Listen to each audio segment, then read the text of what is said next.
Choose something else. Something simple. Fire on.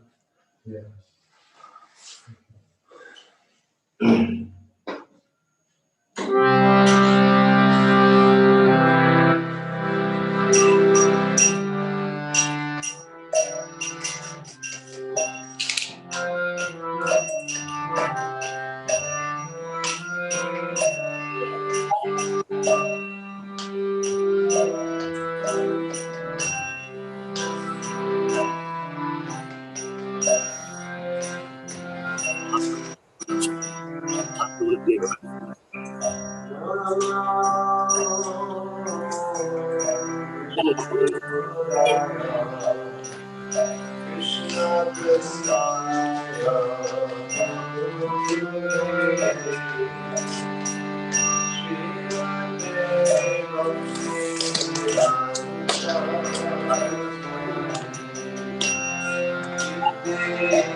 Hare Krishna Maharaj. Thank you so much for the wonderful, melodious, and heartful, touching Kirtan. You took us to Sri Vrindavan Dham. Say what? You took us to Vrindavan Dham, Maharaj. Great, yeah. Thank you. Thank you, Maharaj. I request Bhagwan Govinda Prabhu to offer garland to Maharaj on behalf of Yatra. Who's going to give me a garland? Hare Krishna Maharaj. Please accept my humble obeisances, Maharaj. Please Oh, I accept can't. my humble obeisances, Maharaj. Hare Krishna. Can you? His Holiness Bhakti Bringa Govinda Swami Maharaj ki jai. Shila Yeah, Maharaj ki jai. Jai Gaura Premanande. Hari Hari. Hari Hari Bol. Thank you, Bhagwan Govinda Prabhu. Now I request Jugal Kishore Prabhu to speak few words about Maharaj. Oh, man.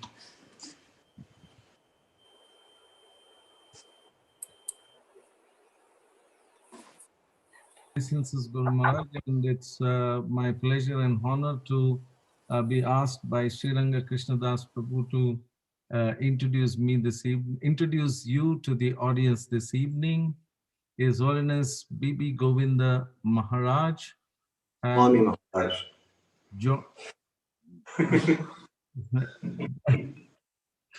joined the Krishna conscious movement in Buffalo, New York in 1971 and received initiation from Srila Prabhupada the same year. The lesser known facts of Maharaj: he served as a cook and pujari in the ISKCON centers in Buffalo and Toronto. He left for Vrindavan in 1977. Then onwards, he served the Srila Prabhupada's movement in the centers of ISKCON in Greece, Italy, Israel, and France. Later on, he came to Vrindavan, where he was responsible for establishing the Food for Life program. And then by the divine instructions of Srila Prabhupada and his other devotees, he was in Central Asia, where he preached in Kazakhstan, Kyrgyzstan, Uzbekistan, and also later on he was asked to be the governing body commissioner for the CIS countries and parts of the Volga region. Currently, he is also the GBC for the Middle East Yatra, and I would say a defining moment in his Krishna consciousness was a conversation that he witnessed between Srila Prabhupada and his dear god brother Srila Akinchana Krishnadas Babaji Maharaj in October 1977, where Srila Prabhupada repeatedly quoted Srila Narottam Das Thakura's verse, Tadera Charana Seve Bhakta Sanibas, Janame Janame Hoy, E Abhilas, that this is my desire, that birth after birth I may live with those devotees who serve the lotus feet of the 6 Goswamis. His Holiness Bhakti Bringa Govinda Swami Maharaj felt that Srila Prabhupada was revealing his integral reason for spreading the Krishna consciousness movement, his deep spirit for love and service for Krishna's devotees. So that is something which he took to his heart, and now Maharaj travels to join devotees in the congregational chanting of the holy names, and he is known for his lively chanting of the holy names. And today we saw how he was joined by 2 of his assistants, His Grace Akinchana Krishnadas Prabhu and also Partha Sarathi Prabhu. So we thank them also for being assisting in this Kirtan efforts by Maharaj all across the world. So thank you very much, Maharaj, for coming over to the Gauranga Desh Yatra. And thank the Yatra also for inviting Maharaj over. And without much ado, please request you to take over and give us your words of wisdom, Maharaj. Thank you. Hare Krishna. Hare Krishna. Thank you, Jugal Kishore Prabhu. And thank you so much to Akinjan Krishna Prabhu and Parthasarathy Prabhu to support Maharaj for the Kirtan. Thank you. Over to you, Maharaj. Indeed. Hare Krishna, everyone. I hope that everybody is well in Gauranga and whatever Desh may be seeing this tonight. Just one moment, everyone. Do I need to speak as if I have a Russian translator on this? I thought that there will be also Hindi translation. No, there's no Hindi translation, correct? No, Maharaj. Okay. They will manage. Okay. Because somehow or other, my Russian disciples are tuned into this program also, and somebody is translating.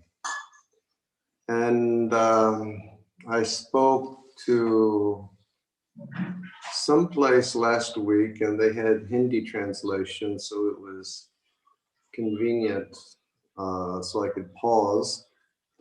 And it's also convenient for me because, number one, I'm a slow thinker and I'm a slow speaker, and I always mix things up. An example of mixing things up is that I got,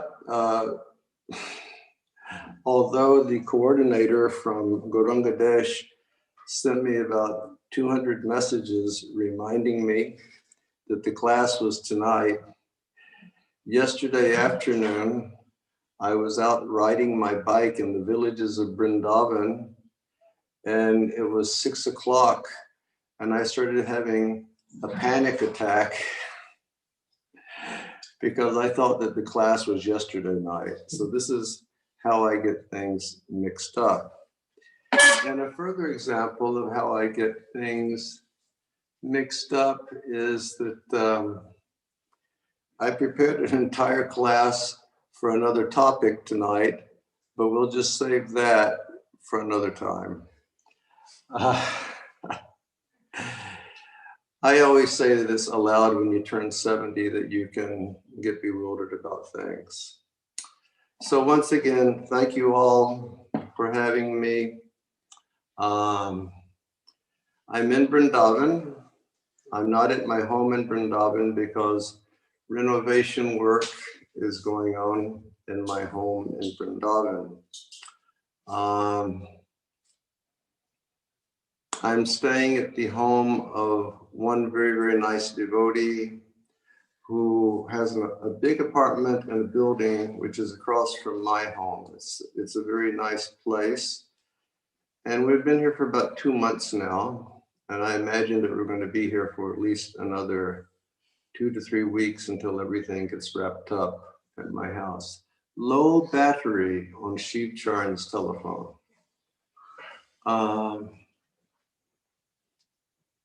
And I can't see, there we are, yeah.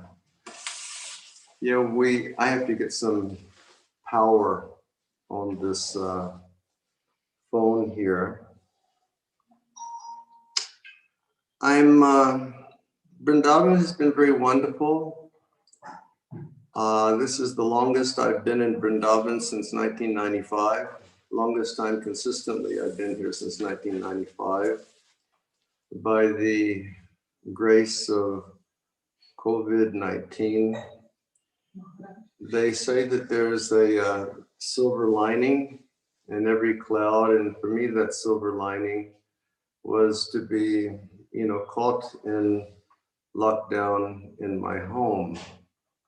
We had a different plan to go someplace else, but when I woke up to go to the airport that morning, I received so many messages that the country where I was going, the Prime Minister closed the country the night before, therefore travel was not allowed. And one of my friends was filled with anxiety, and I just smiled and I said, Jai Jai Shri Radhe Shyam. You have allowed me to stay in Braja, which is my real home of homes and the place I like to be the most. And since we've been here during the lockdown, we've seen everything wonderful. The first 2 or 3 months of the lockdown here in Vrindavan, it was like the Vrindavan that I lived in when I was a young boy. It was absolutely silent. The only thing that you could hear were birds. There were no cars, there were no people honking. There was none of that business. It was just absolute wonderful silence. It was, Vrindavan is always the most glorious place to chant the holy names and engage in bhajan. But during that time, it was extra wonderful. It was super wonderful. And we've seen all the changes of the seasons over here. We saw spring. We saw the coming of summer. We saw the summer season, and the summer wasn't so bad over here. We only had 46 degrees for maybe 1 week, and the rest of the time it was sort of in the mid-30s. It was quite a pleasant summer. We saw the rainy season, which in my opinion could have been more rainy, but as they say, beggars can't be choosers. So we were very satisfied. We saw the second summer, and I can remember when I lived here in the past, the second summer was sort of like the season that I dreaded the most, because it's wet from the rainy season, plus it's really, really warm. But it wasn't so intolerable this year. And very quickly, the second season snapped into autumn season and then into winter. And I must admit, we've had quite a chilly winter. Is that correct? I mean, Yes. it has been, we've had some very cold days going down to like 2-3 degrees, you know, where you didn't want to go outside, you didn't want to do anything. But now for about the past 10 days, the weather has started changing and spring is upon us. So we're so thankful to Radha and Krishna, and I'm so thankful to my spiritual master that I could be in my home during this time. I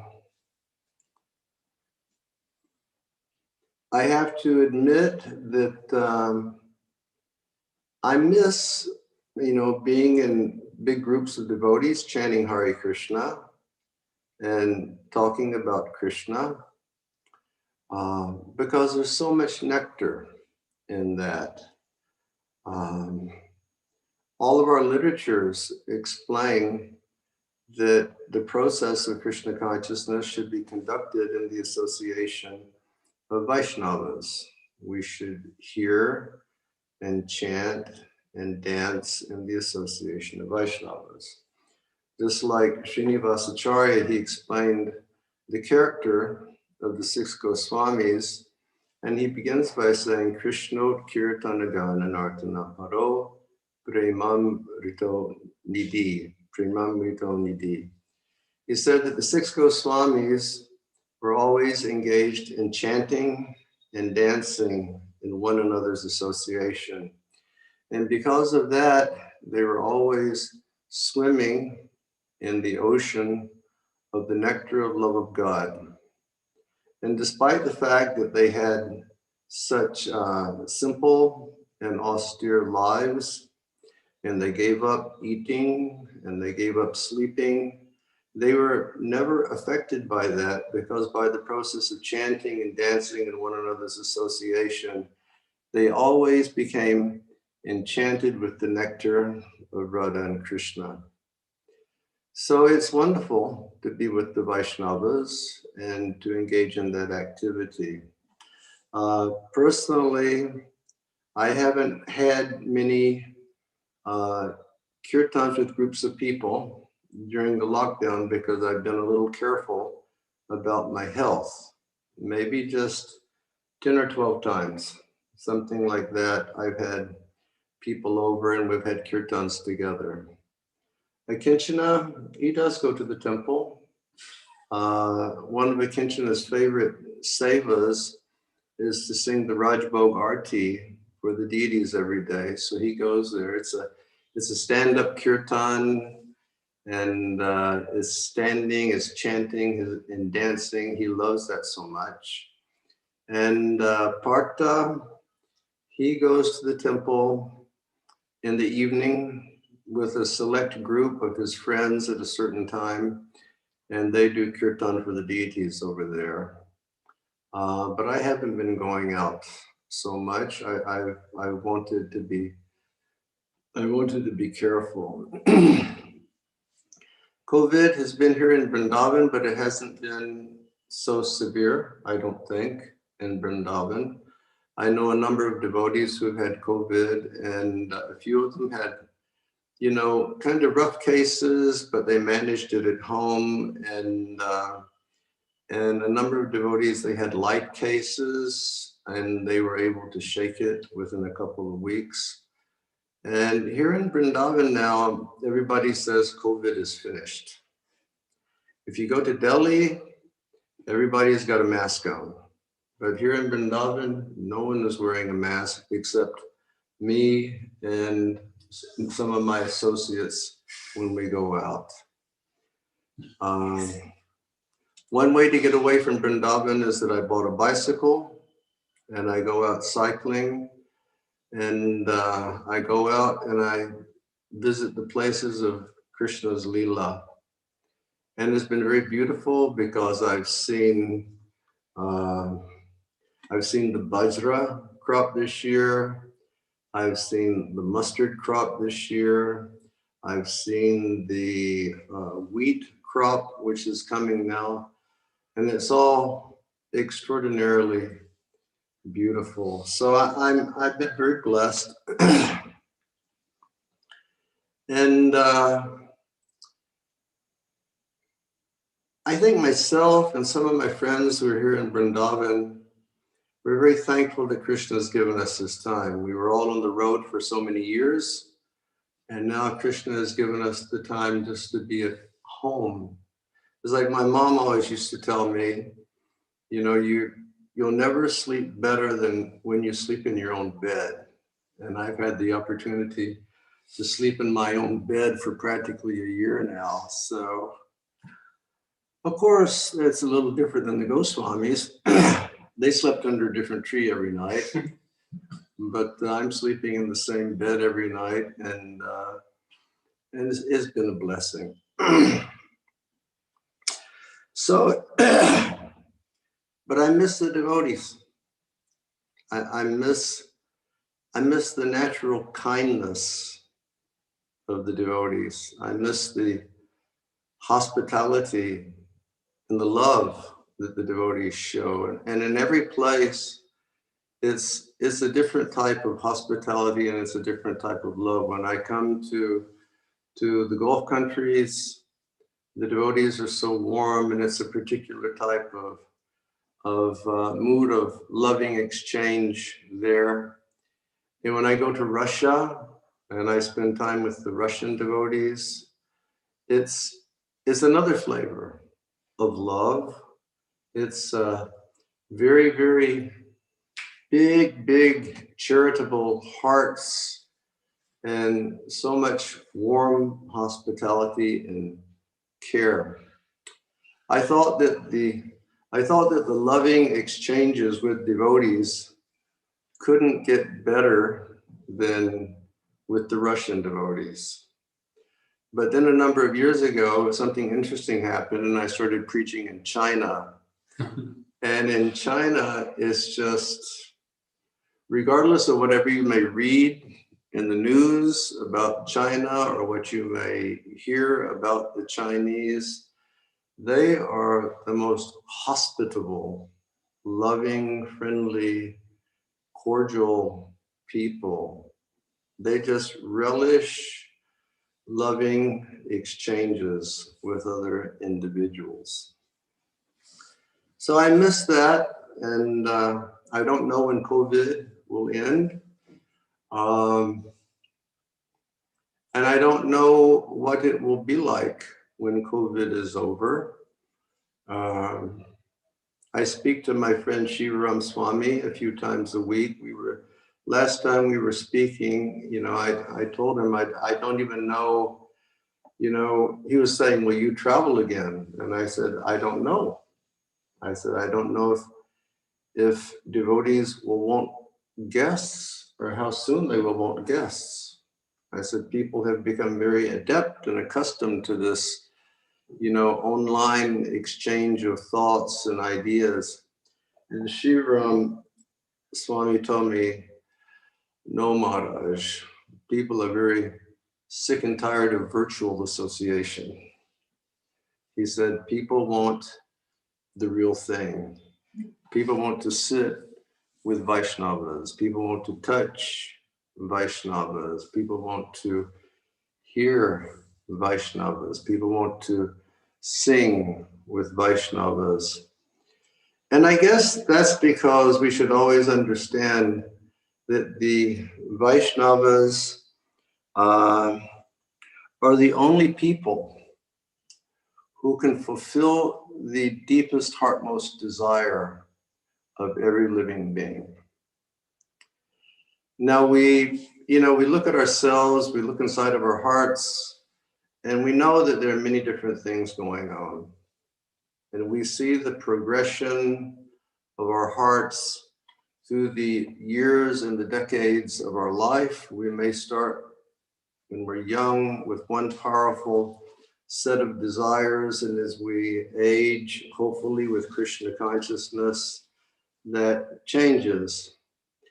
But for every living being in the world, the deepest, most integral, most secret desire of his heart is just to love and serve Krishna. More than anything else. And when we have the wish-fulfilling tree association of Vaishnavas, and we hear from Vaishnavas, that desire can become fulfilled. And Vaishnavas are the most compassionate of all people. I mean, we just think of, we think of our example of our Srila Prabhupada. And many times I've told a story how Srila Prabhupada came to Toronto in 1976 when I was serving there. I was the cook in Toronto, and I had a reputation all over North America as being one of the two best cooks. There was a Yojapati in Toronto, and there was Gopati in Chicago, and there was Gayatri in this faraway, place called Gainesville, Florida. Srila Prabhupada went to Gainesville one time, and he was addressing the devotees, and he said, I've come to this remote corner of the earth to give you Krishna consciousness. And the reason that Gayatri was, it was competition with her is because she used to make these, ultra delicious chocolate cakes and chocolate cream-filled eclairs. And when the Sankirtan parties would come, she would just stuff them with that and they would die, But I had quite a reputation. And Srila Prabhupada came in 76. He came in 75. We had a very small temple. And then he said we should get a bigger temple. So we got the church in Toronto. And he came in 76. He said, this is great victory over Maya that you've gotten this church. So many people will be able to come to this place to have the association of Vaishnavas and learn the science of Krishna consciousness. But when he came, Srila Prabhupada, we heard, was not feeling so well. He had some toothache, And Prabhupada was such a person that when he didn't feel well, if there was anything, that he wasn't feeling well about, he would just stop eating. Prabhupada is a very difficult patient. And anyhow, he arrived, and after his arrival, he went upstairs to his quarters. And that day before he arrived, I had cooked a huge thali of so many different types of wonderful sweets that I wanted to take up to Srila Prabhupada.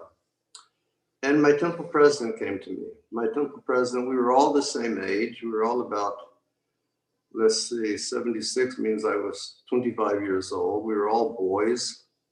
And he said, come, let's go to Srila Prabhupada's room. And we'll ask Prabhupada, what he wants to do while he is here. And so I grabbed my plate of sweets and I'd offered them to the deities.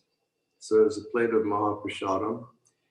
And we took them up to Srila Prabhupada's room and we went in.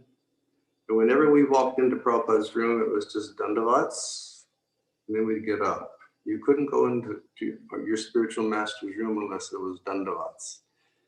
And we got up, and then I placed the sweets on one side of Srila Prabhupada's low table. And just next to the end of his table, there was a door that led into the area where he slept. And then there was another door, and the toilet area was in there. And Srila Prabhupada looked at me and he said, "What is this?" And I said, "Srila Prabhupada, this is Mahaprasadam." And he said, "Cover immediately. Toilet is on the other side." So I covered. And then my temple president, his name was Vishwakarma Prabhu. And Vishwakarma looked at Srila Prabhupada and he said, "Srila Prabhupada, we understand that you're a little bit indisposed. So we want to know why, while you're here, what do you want your schedule to be? Do you just want to give class, or do you not want to give class? Do you want to work on just your books? Do you want to have meetings with reporters and different people who come to see you? We don't want to inconvenience you, Srila Prabhupada." And as Srila Prabhupada heard inconvenience, he just started laughing. He smiled and he started laughing. And he said, he looked over and he said, "Inconvenience me? I left my beloved Radha Damodar in Vrindavan to come here to be with you people."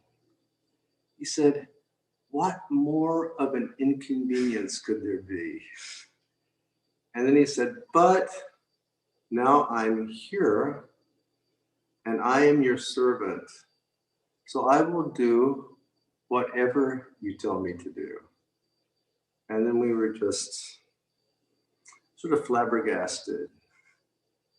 So such compassion. I was thinking recently, I just turned 70. And I'm experiencing 70.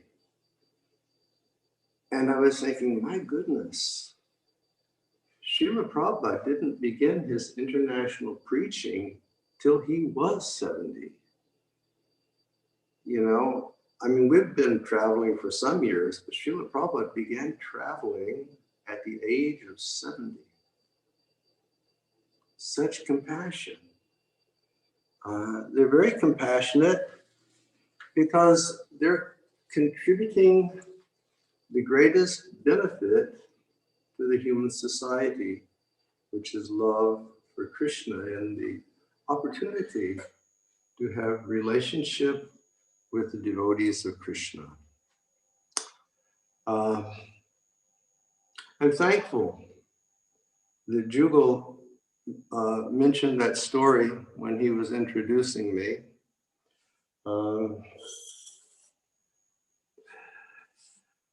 you know, many times, but people want to give introductions. I guess that's the appropriate thing to do. But many of you, we've known one another for 20 years or so. And I feel that introductions are not required. And people will say, but there are some new ones who maybe need to have an introduction. And Jewel, he got the introduction right this time because he basically read it from something, you know. But he told a nice story. He told a story that had a lot of impact on me about Vaishnava relationships and following the mood of the Vaishnavas. And, you know, when we speak about Vaishnavas, and when we speak, like many times we speak about devotees. And like we hear Prabhupada speak about devotees. And sometimes we equate that what Prabhupada is saying about the devotees, he's speaking about us.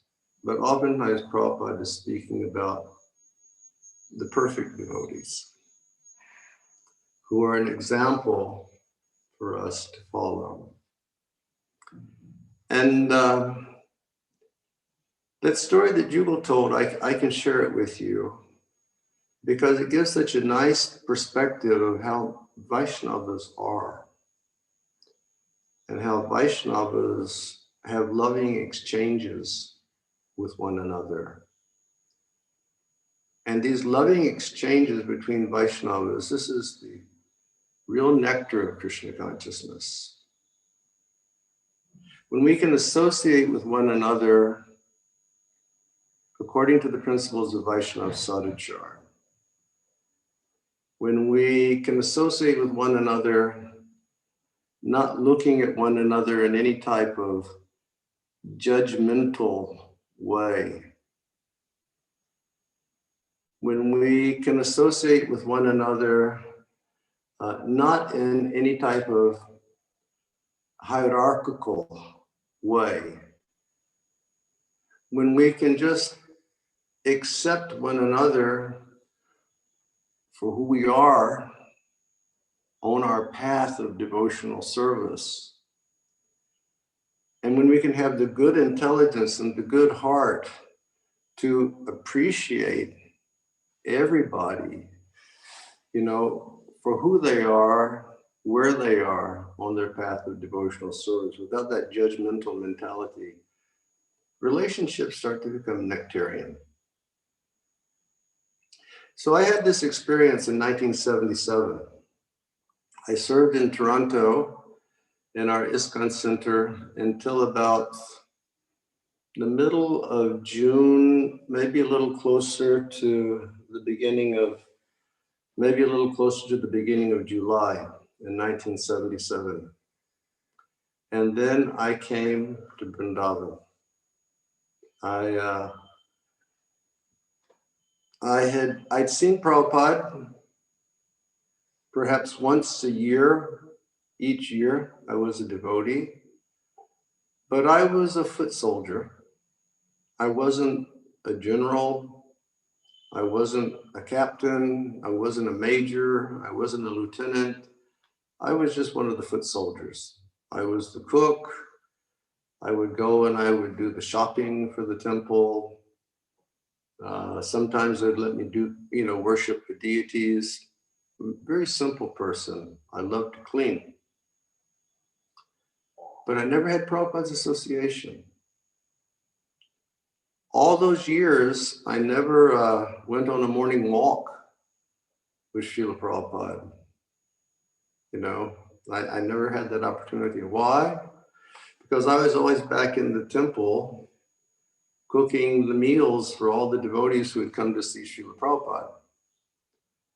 And I didn't lament, you know, not being able to, I didn't lament not being able to go for the walks with Srila Prabhupada because I felt like I was serving my spiritual master and I was serving his beloved disciples. So I was happy, you know.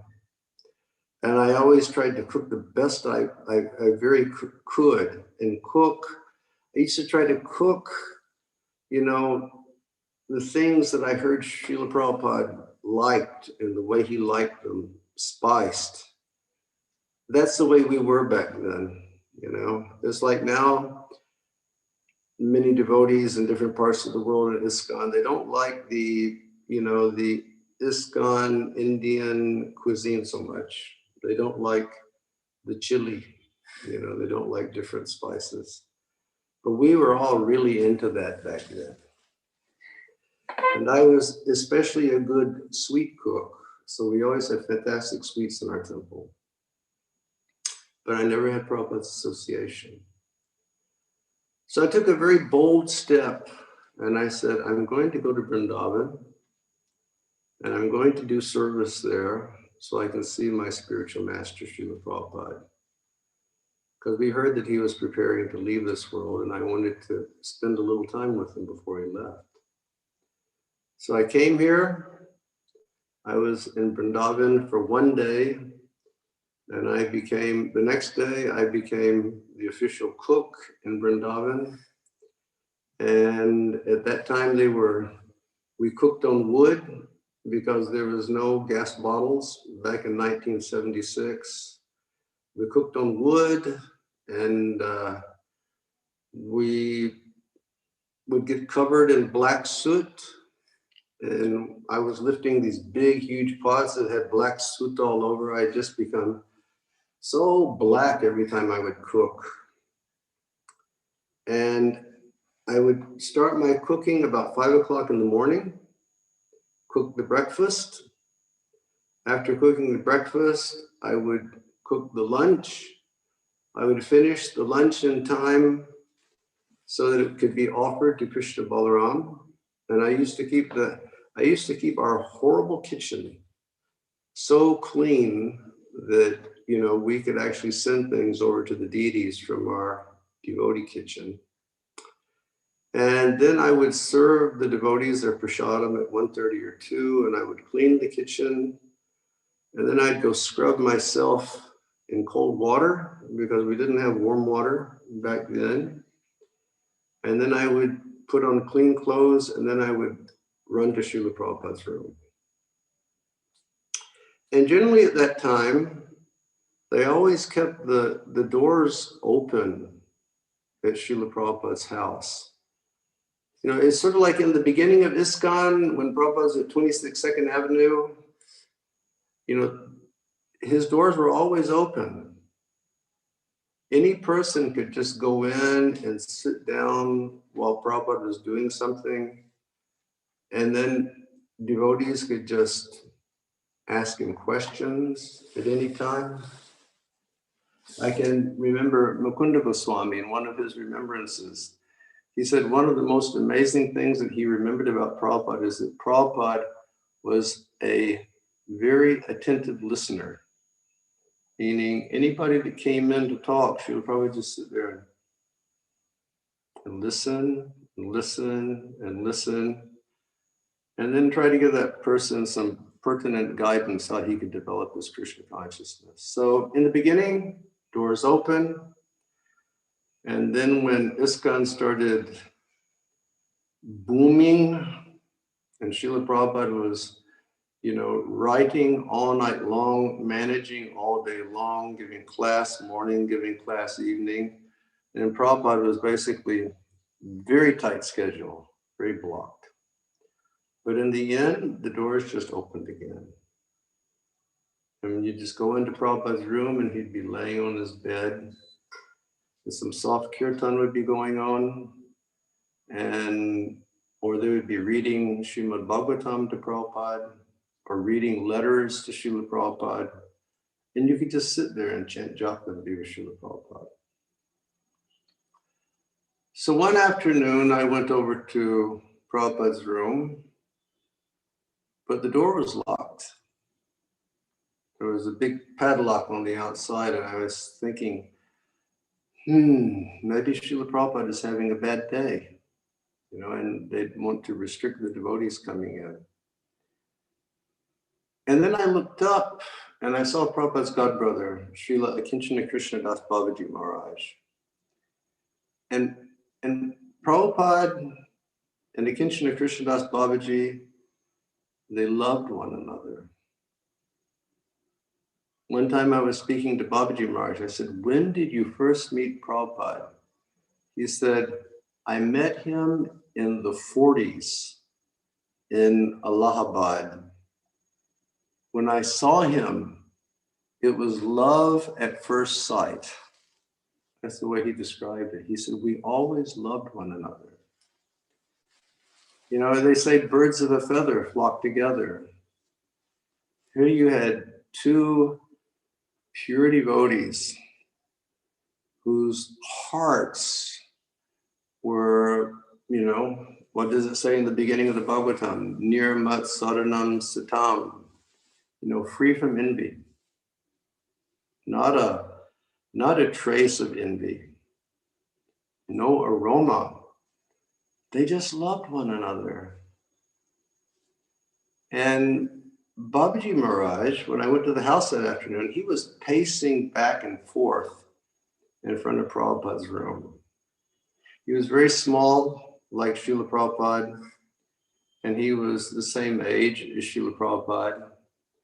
And he always wore a little white cloth that just came above his knees.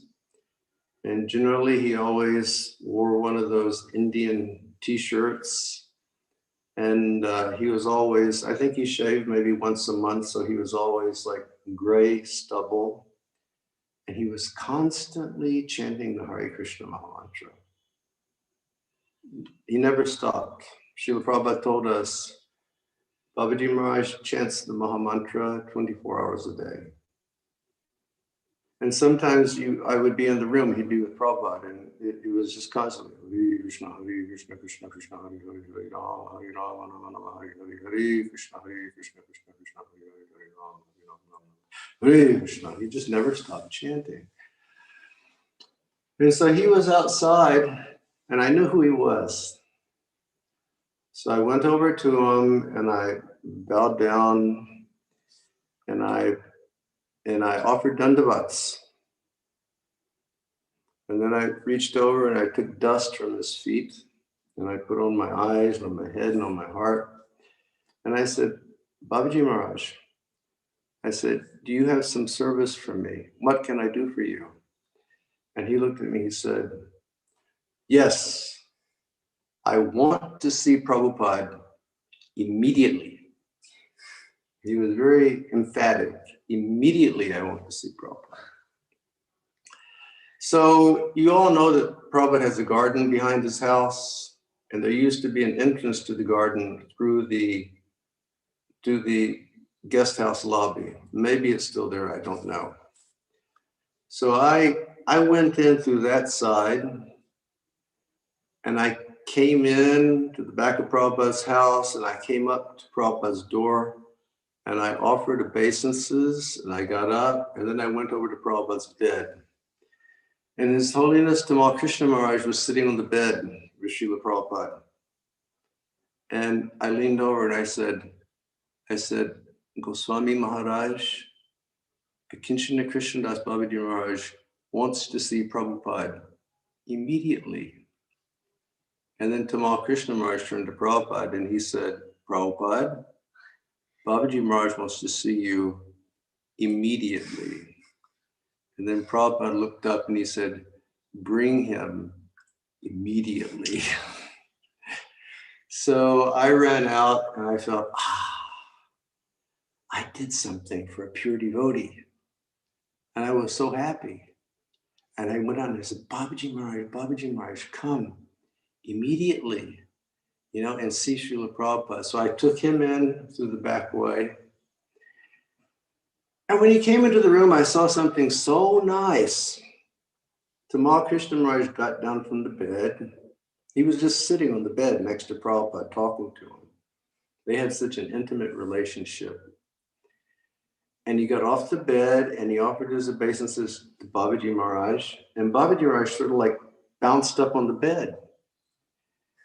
And Prabhupada and him, They gave pranam to one another. And this is the point that Jugal Prabhu was speaking about. I was just on the other side of the head of the bed from where Srila Prabhupada's head was. And in my mind, I was thinking, aha, now I am going to see two perfect devotees have relationship with one another. I will see what the perfect devotees do. So what they did is Babaji Maharaj looked at Prabhupada and he cracked a joke. But when he cracked the joke, Prabhupada was laying on his bed and he started sort of laughing some. And then he looked up at Babaji Maharaj and Prabhupada cracked a joke. And Babaji Maharaj was a very animated person. He was like, ha, ha, ha, ha, ha. And then Babaji Maharaj cracked another joke. And then Prabhupada was laughing, and then Prabhupada cracked another joke.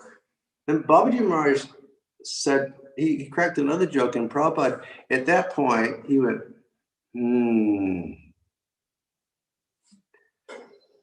Tadira Charana Seva Bhakti Sanivas.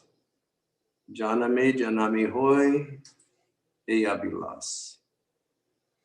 And I think all of you know that line from the song by Narottam Das Thakur, where he says that, my only heartfelt desire is to live in the association of Vaishnavas, birth after birth, and serve their lotus feet.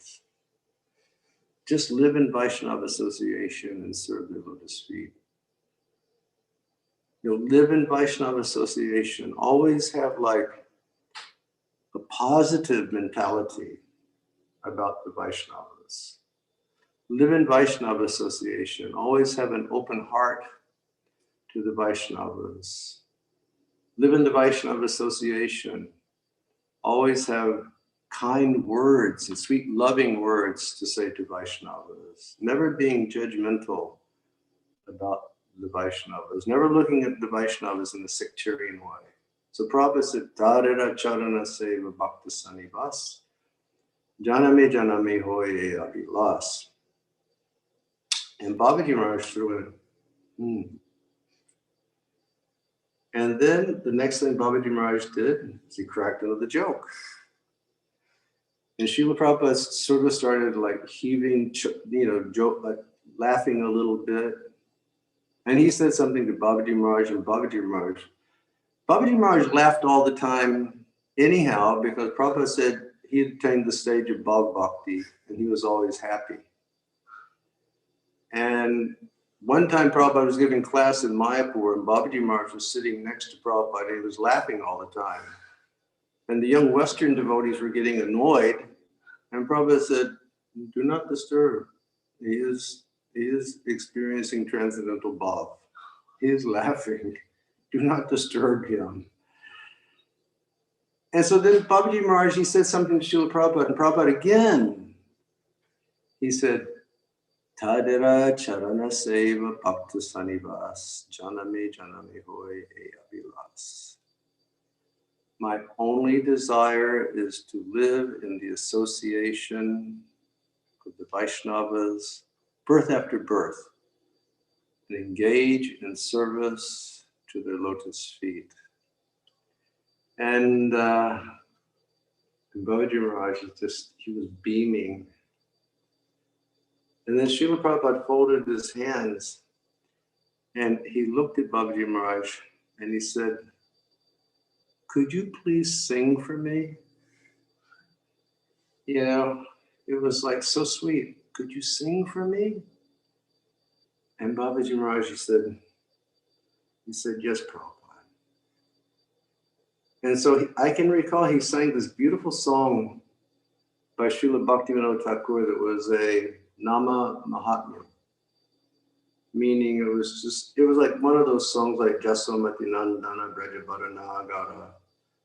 But this song, I think it was Harinam Tua Aneka Sarupa, and it was just so many different names of Krishna and the potencies of Krishna. Just, like Bibaba Risesha, Aloka Pravesha, all the names of Krishna.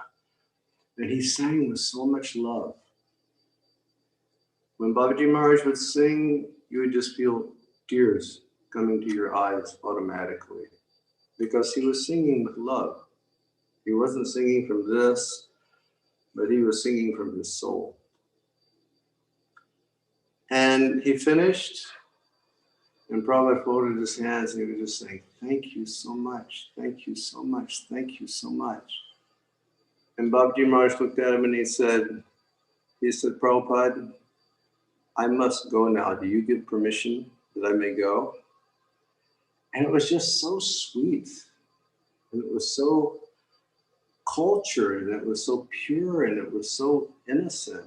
These two glorious people, greater than any of the great people of this world, more glorious than the demigods, just pure devotees of Krishna. And it was just so simple, and it was so pure, and it was so loving, and it was so warm. And Prabhupada, he folded his hands, he said, thank you so much. Yes, you may go. So Babaji Maharaj just bent over. And then Babaji Maharaj sort of bounced off the bed, and he started to make a beeline to the door. And then Prabhupada spoke to Tamal Krishna Maharaj.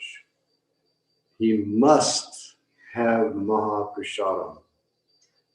And then Tamal Krishna Maharaj turned to me and he said, you must give him Mahaprasadam.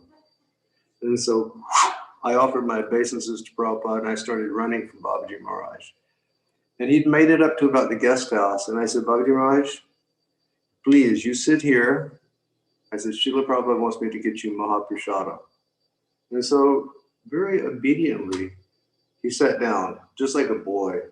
I said, please, you sit here. And he just said, yes, Prabhu. One time later, back in the early 80s, one time we were invited for the Vyasa Puja of Srila Prabhupada's godbrother, Bhakti Pramod Puri Maharaj. And that year, I think he was 100 years old. And he was such a humble Vaishnava. And so we went to that temple on the other side of Vrindavan, and they had all of the celebration downstairs. And then after the celebration was finished, they said, now we can go upstairs and have darshan of Puri Maharaj. So we went up to his room, and everybody was trying to glorify him and say some kind words. And he was just 100 years old, and he was just sitting like this. And then one of the brahmacharis from the temple walked in and said, now everyone will go downstairs to take prasadam. So we all started to leave, and then we noticed, Puri Maharaj was trying to stand up to go downstairs. And the brahmachari looked at me and said, no, Maharaj, you stay here. We will bring prasad for you. And he looked up and he said, but you're a Vaishnava. And you gave the order that everyone should go take prasad. When the Vaishnavas give instructions, our duty is just to follow them faithfully. And I was thinking, gosh, how humble a person this is, And the Brahmachari said, no, Maharaj, sit down.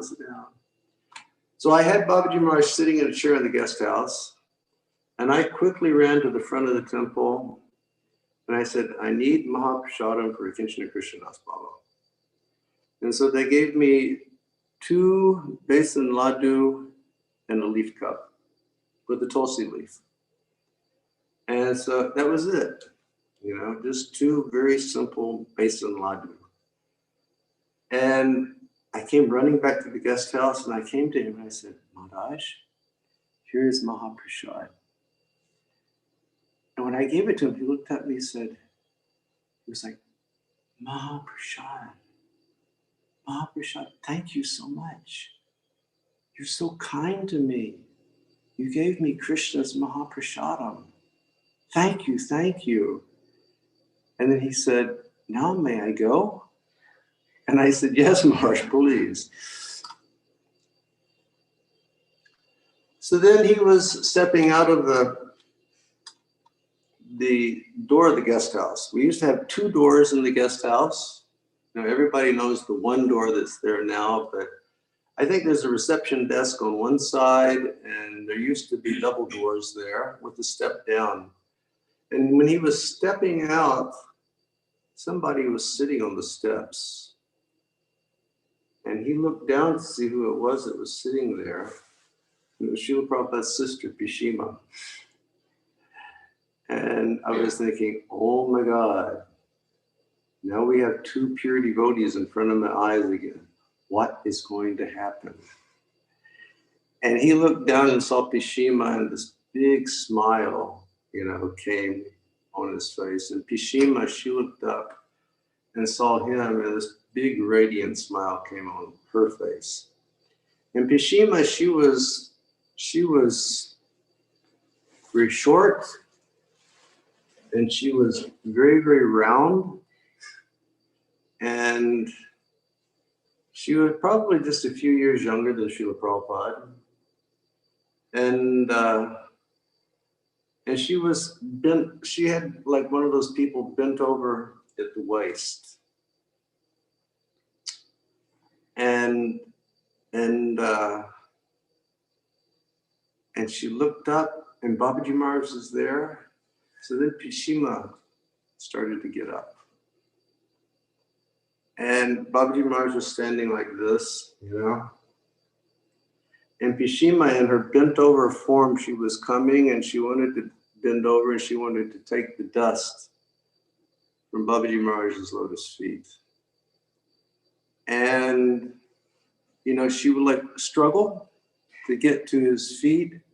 And just when she was ready to touch his feet, he would scoot back a couple inches. And then he would just started like roaring with laughter.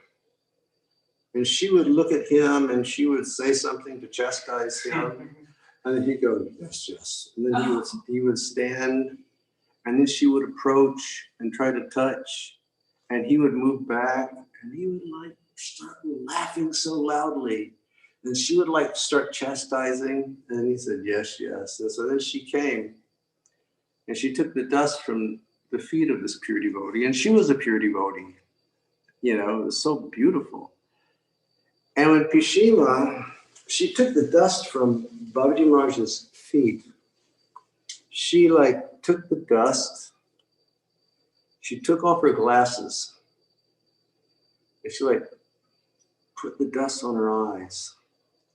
And then she like smelled the dust. And then she like rubbed the dust on her head. And then she was like rubbing the dust on her heart. It was like, it was so unenvious, and it was just so pure. And then Babaji Maharaj looked at her and smiled, and he said, I have Mahaprasadam. Would you like Mahaprasadam? And when Pishima heard that, she just lit up like the sun. I mean, my goodness. Many times people bring us Mahaprasadam, and we just go, oh yes, Mahaprasadam, thanks. But these people were so special. They just knew that was something that had the taste of Krishna's lips, had the adar amrita, the nectar of the lips of Krishna inside. And she was thrilled. And Pishima, she was a fantastic cook. And probably in the span of her lifetime, she must have made 10 tons of besan laddu, and super. But when he offered her a besan laddu, she was like thrilled beyond belief. And she took that besan laddu, and then she took it, and she was saying, thank you, Mahaprasad. And Pishima, in her hand, she always carried a little glass jar of Ganga water, always. It was inseparable from Pishima. And one time I asked her, I said, Pishima, why do you always carry this bottle of Ganga water? And she sort of like looked at me. She was bent over. She looked at me. She said, I am living in this old, nasty, filthy body. She said, it is so contaminated. She said, wherever I sit, just by my presence, it becomes filthy. So whenever I get up from sitting someplace, I sprinkle it with Ganga water to purify it. I mean, can you imagine having such nice consciousness like that? She said, I sprinkle it with Ganga water to purify it. So she looked at Babaji Maharaj. She said, I have Ganga Jal. Would you like Ganga Jal? And Babaji Maharaj went, Ganga Jal. And she said, yes. And so she took off the lid, gave him a few drops of Ganga water. He took it. And they just stood there and they said a few kind words to one another. And then Babaji Maharaj said, may I have your permission to go? And she said, yes. And then he went away. So Krishna was so kind that he showed me these just simple, loving relationships between the Vaishnavas. Giving a little prasadam, taking a little prasadam, saying some kind word, sharing some ideas. It wasn't a difficult thing, but it was something that was so filled with love. And if we do that with one another, if we want to be good Vaishnavas, or if we want to become Vaishnavas, we should practice these principles all the time. Just like yesterday I was talking to Partha and he was asking me like questions, how do we view Lord Shiva? How do we view Durga Devi? How do we view Hanumanji? And I was explaining from the Vaishnava perspective, how we view Lord Shiva and Devi and Hanumanji. I told him, every time I do Vrindavan Parikram, I come to Keshigat. And there's a temple of Hanumanji. And every time since 1976, when I first came to Vrindavan, when I see that Hanumanji, I pray to him. And I always pray, Hanumanji, you have so much nishta in the seva of Lord Ram because you're such a Vaishnava. I said, could you please give me that type of nishta for the seva of my spiritual master and the Vaishnavas that I can serve with so much unadulterated love. Or we see Lord Shiva, and the greatest shastra is the Srimad Bhagavatam, and in the conclusion of the Bhagavatam is that Vaishnavanam Yata Shambhu. And whenever I see Lord Shiva in any temple, I stop and I pray, you are the greatest Vaishnava. And I've heard that Vaishnavism is a great thing. And one day, I would like to become a Vaishnava. Could you please bless me? Could you please bless me?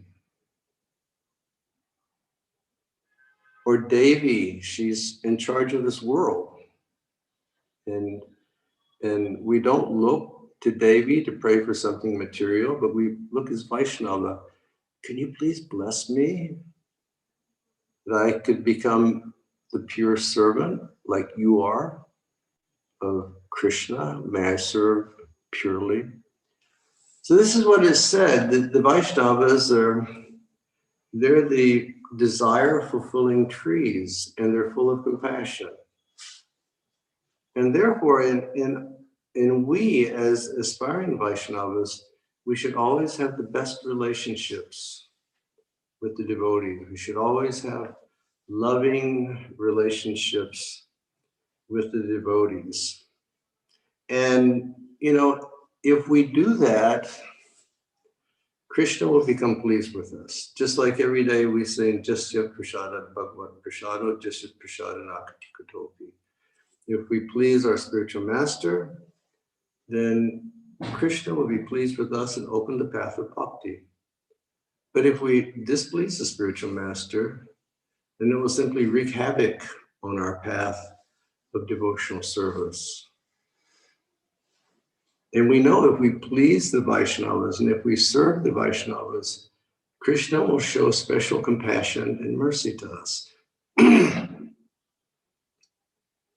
And if we offend the Vaishnavas, Chaitanya Mahaprabhu said, that is hatimata. That is like wild elephant. If we please the Vaishnavas and Krishna becomes charitably disposed to us, what will one of the blessings be? Krishna says, Tesam sasati yuktanam bhajatam pritipurvakam tadami puriyogam tam yena mam upayanti te. And it means Krishna, if we please devotees and serve devotees and love devotees, Krishna will give us the intelligence of how to attain that goal of going back home, back to Godhead. And I was reading this afternoon, see if I can find it.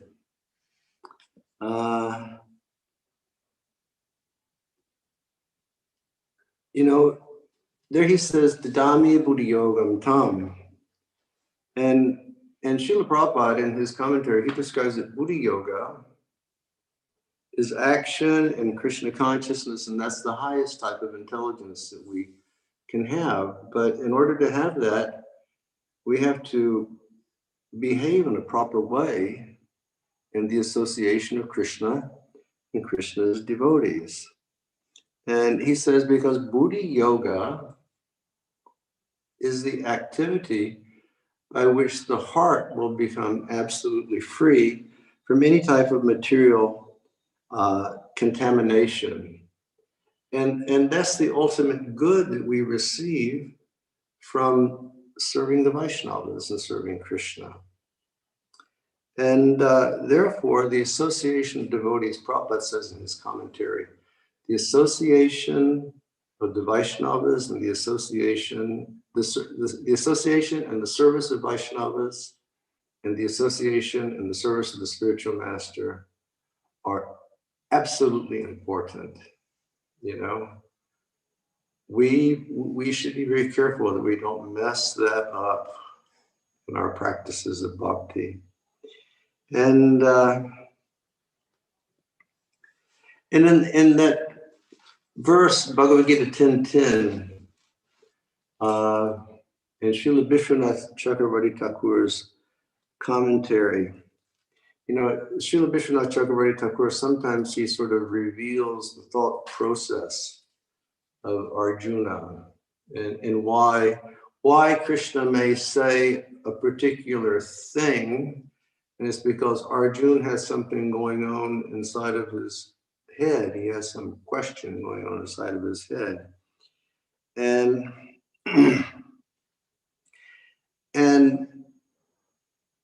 there he says, Tesam satati yukta nam bhajatam pritipurvakam. So Arjuna's thinking that according to your statement, your devotees attain the supreme bliss by performing bhakti.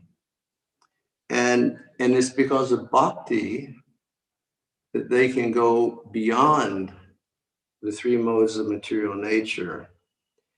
And then he says, so how do they get that bhakti? And, from what source they learn about the bhakti? And then Krishna replies, he said, I will personally inspire them Didami buddhi yogam tam yenamam upiyantite. And then they can come to me. And if they will serve my devotees, then they will receive inspiration to go back to God. So this Vaishnava Seva is such an important thing that we should never take lightly. And all of us are challenged at every step of our lives. You know, all of us still are carrying the yoke of the material nature on our shoulders. We have bodies that are made out of the three gunas of material nature. You know, our minds are materially contaminated. We need mercy. But to get that mercy, we should just give our hearts to the wish-fulfilling, compassionate desire trees of the Vaishnavas and serve them. And then Krishna will give special dispensation. And then we can engage in pure devotional service. And one may say, well, what is this process of bhakti that the Vaishnavas are teaching? And then we look at the words of our great acharyas. And I was just thinking this afternoon, what is a good example or some words of our great acharyas, you know, instructing us on how to actually come to this point of full surrender and capturing the goal of life. And I thought naturally of Srila Bhaktivinoda Thakur and his Sharanagati. And he says that we have to, you know, we have to grasp different qualities. One quality is dainya, or humility. And then the other quality is dedication of our soul, which is atma nivedana. And then we have to accept the Lord is our only maintainer. And this is an interesting one because generally, you know, we're all at our jobs, or you're all at your jobs and you're working. And sometimes, you know, sometimes people have the consciousness that I'm the doer, I'm making the money and I'm putting the food on the table. But Krishna is our only maintainer. And when I was thinking of this afternoon, I remember one time back about 1982 or 81, when I was in Israel. And one of my friends came from Europe to visit me, and he wanted to go to the Dead Sea. Everybody wanted to go to the Dead Sea. So we drove down, we were in Haifa, we drove down to Tel Aviv, we drove down to Jerusalem, and then we drove down to the Dead Sea. And then after we had our bath in the Dead Sea, we were driving, and at that time, now they have the West Bank and they have all of those problems over there. But back then, you could just drive anywhere, you know, like no problem. So we were driving in this Palestinian area, and the Dead Sea is like the lowest place on earth. And we were driving in this low area, and then all of a sudden there were like these sharp cliffs that came up, just like, and the area was where the ancient city of Jericho is. Jericho, in the Bible, it's mentioned that one saintly person, his name was Joshua, he fought a great battle, you know, at Jericho. So we're driving along, and there's these bluffs, these cliffs are there, and then we're looking up, and me and my friend, we saw that up on the side of this hill, there was a big door. And we said, that's really strange. And we were thinking, well, let's go there. You know, it's like curiosity killed the cat. So we decided to go there and see what it was. And so we sort of like, you know, parked the car. We sort of like slowly made ourselves way up the side of this hill. There was a slight path, and we came to this big door on the side of the mountain, and we were like, doom, doom, doom, no answer. And then we went, doom, doom, doom, no answer. And then doom, doom, and then finally the door was like slowly opening. and a monk looked out. And this monk must have been 75 years old, something like that. And when he saw us, he had this big, kind smile came on his face. He said, "Welcome, please come in." And we went in, and it was a monastery right on the side of the mountain. And it was a monastery built in the place where Jesus Christ has sat on the side of the mountain for 40 days and 40 nights and fasted. And after 40 days and 40 nights of fasting, he was tempted by the devil. And it was just a few ancient monks living in there. I mean, ancient people. And he showed me how through the years they had carved like little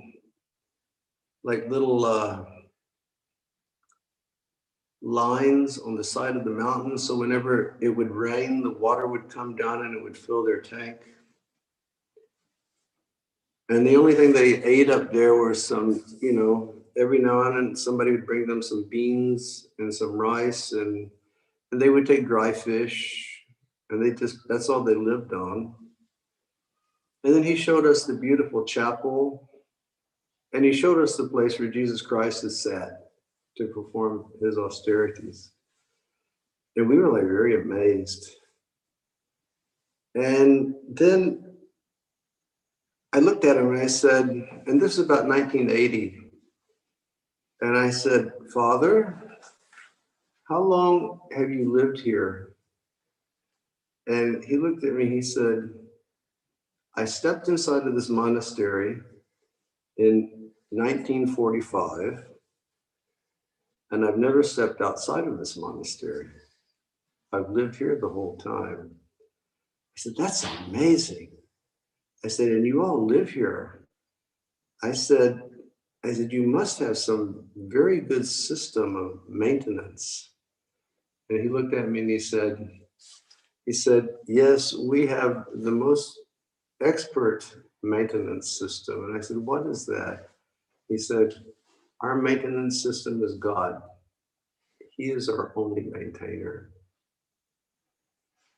The Srila Bhaktivinoda Thakur says, Dainya, humility, fully giving your soul, feeling that Krishna is your only maintainer, feeling that Krishna is your only protector. And then he says that one should execute activities that are only favorable for pure devotional service, and one should abandon all activities. And I'm already way over time. I don't even know if people are still online here. But, activities favorable for pure devotional service: serving Vaishnavas, chanting the holy name purely, hearing the Bhagavad, residing in a holy place, worshiping your deities with the faith that your deities are Krishna. They're not just statues, but they are Krishna. Those are activities favorable. And abandoning activities not favorable, never allow your tongue to say something bad about Vaishnavas. Never criticize Vaishnavas. Always follow the principles that you've been given. Always lead a dharmic life. And then Bhaktivinoda says something interesting. He says, there will be an effect of your bhakti if you perform your bhakti following these principles. He says that the youthful son of Maharaj Nanda, Sri Krishna, will hear the prayers of any person who takes refuge in him by following this path of full surrender to the Lord. And many times we wonder, does Krishna hear our prayers? But here, Srila Bhaktivinoda Thakur, he says, without question, the youthful son of Nanda Maharaj, hears the sincere prayers of any Vaishnava who follows devotional service according to these principles. And then he concludes. And how does he conclude? He doesn't, he doesn't conclude by saying, wow, I just wrote another great prayer. But he concludes by saying, placing straw in my teeth, I fall to the ground, weeping and weeping. I clutch the lotus feet of Rupa Goswami. I clutch the lotus feet of Raghunatha Goswami. And I tell them, I am the lowest of all men, but I'm begging you, please show me the way to become the best of men by engaging in pure devotional service and the loving association of the Vaishnavas. So each of us will be challenged. Such a challenge we've had in the past year, COVID-19. We have challenges with our health to begin with. We have mental problems. It's a given. There's no one who's not having problems with the mind, no one who's not having problems with the body. We have financial problems. You all are living in a place that, becomes hotter than, Patala Loka, and sometimes of the year it becomes so unbearable. Challenges are always there. But our only source of shelter, our only source of refuge will be to serve Vaishnavas with love. Keep a positive mentality about Vaishnavas. Engage in devotional service and the association of Vaishnavas. Serve Vaishnavas. It's a hard time. Call one of your friends and give them some kind words. Help in any way that you can. And then Krishna, he will show mercy. Dadami buddhiyogam tam. He'll give you that knowledge by which you can come to him. Yenamam upayantite. And then he says, I'll bring you to me. Okay, I'm like way over time. Thank you all very much for having me this evening. I pray that you are all well and healthy and everything is very auspicious for you in Gauranga Dash. And I pray that one of these days you'll all be able to get together again, have a good kirtan, and have some Krishna Katha. Hare Krishna. Hare Krishna Maharaj. Thank you for highlighting the qualities of Vaishnava devotee and how to perform devotional activities, how to improve in our daily routines. Thank you, Maharaj. Thank you so much. I know Hare it is Krishna. late for you. Thank you, Maharaj. Would you be able to take up one or two questions, Maharaj, if time permits? Prabhuji, over here it's 9:15. Okay. It is Thank you. bedtime.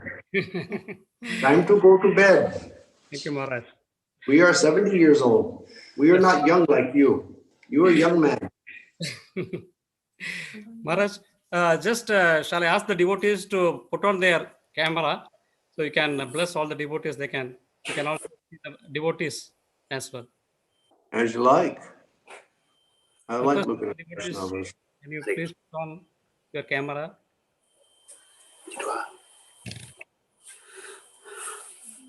Hare Krishna Maharaj. Dandavata Hey Pranam. there. Hare Krishna. Hare Krishna Maharaj. Hello. Hare Krishna Maharaj. Hello. Hare Krishna. Bhakti, Prashadam from our side. Hare Krishna Maharaj. Mahaprasadam. Please accept. Oh. Yum. Thank you. Thank you, Hare Maharaj, Krishna. for accepting Hare Krishna Maharaj. Dandavata Pranam. Thank you, thank you, thank you. His Holiness Bhakti Bringa Govinda Swami Maharaj ki jai. Hare Srila Krishna. Prabhupada ki jai. Yeah. Gaur Premanande. Hari Hari. Hare Krishna. Jai Jai Shri Radhe Krishna.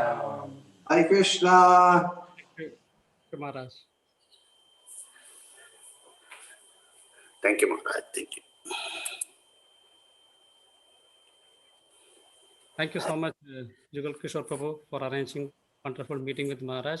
Thank you so much. Hare Krishna.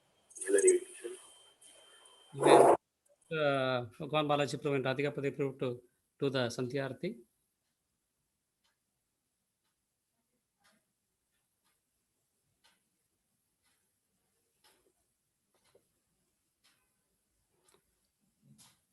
Radhikapati Prabhu, Bhagwan Balaji Prabhu.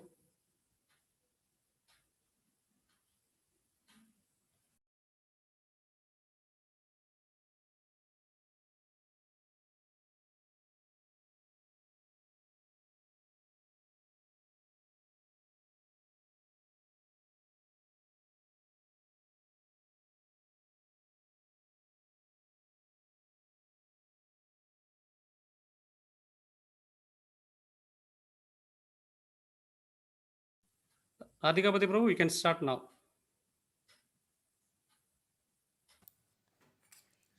Hare Krishna. Kiba Jayo Jayo Gora Chande Aratika Shobha.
Bechand Bhaktivedanta Swami Srila Prabhupada ki jai. Jai. ISKCON founder Acharya Srila Prabhupada ki Jai. Evom Vishnupada Privaracharya Sosa Sada Bhakti Siddhanta Saraswati Goswami Maharaj Prabhupada ki Jai. Namacharya Haridas Thakur ki Jai. Sri Sri Radha Krishna Gopinath Shyamagunda Radha Gunda Giri Govardhan ki Jai. Ganga Mai ki jai, Jai. Yamuna Mai ki jai, Jai. Madhura Dham ki jai, Jai. Vrindavan Dham ki jai, Jai. Navadip Dham ki jai, Jai. Mayapur Dham ki jai, Jai. Bhakti Devi ki jai, Jai. Tulasi Devi ki jai, Jai. Dharandra Srimad Bhagavatam ki jai, Jai. Sama Veda Bhakta Vrinda ki jai, Jai. Ananda Koti Vaishnavanda ki jai, Jai. Sri Krishna Chaitanya Prabhu Nityananda Sri Advaita Gadadhara Srivasadi Gaur Bhakta Vrinda ki jai, Jai. Hare Krishna Mahamandra ki Jai. jai, Harinama Sangeetanam ki jai, Jai. all glories to assembled Hare devotees, Hare Krishna. Krishna. All glories to assembled devotees, Hare Krishna. Krishna. All glories to assembled devotees, Hare Hare Krishna. Krishna. All glories to Guru and Gauranga. Hare Krishna. All glories to Prabhupada. Jai Jai Srila Srila Prabhupada. Prabhupada Maharaj ki jai.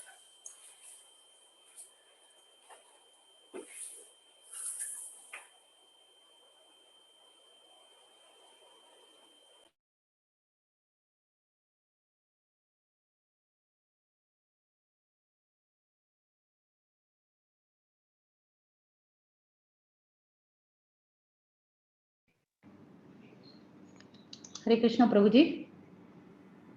Yes, Mataji, you can start. Namaste Narasingaya Gulagulagadaine Ganyakati Purushaha Tilakanakalaye Tonasimo Paratonasimo Yato yato yamita tonasimo Yena simo hridayena simo Masimamudin charana bhavate Avakara kamala parena Adhuta singha Lalita hiranyakashipu Tanu Bringa Keshavadeta Narahari Rupa Jagadisha Hare Jai Jagadisha Hare Jai Jagadisha Hare Keshavadeta Narahari Rupa Jagadisha Hare Jai Jagadisha Hare Jai Jagadisha Hare Jaya Nasimade Jaya Nasimade Nasimade Jaya Nasimade Jaya Prahlad Maharaj Jaya Prahlad Maharaj Jaya Prahlad Maharaj Jaya Prahlad Maharaj Jaya Prabhupada Prabhupada Jaya Prabhupada Srila Prabhupada Yunashi Sinte Bhagwan ki jai Prahlad Maharaj ki jai Tago Pramanande Hari Hari Bol. Thank you, Adish. Thank you, Rohit, for your wonderful Kirtan. Thank you so much. Thank you so much to all the devotees for joining with us today. And thank you so much. And request you all to join every Friday. We have program.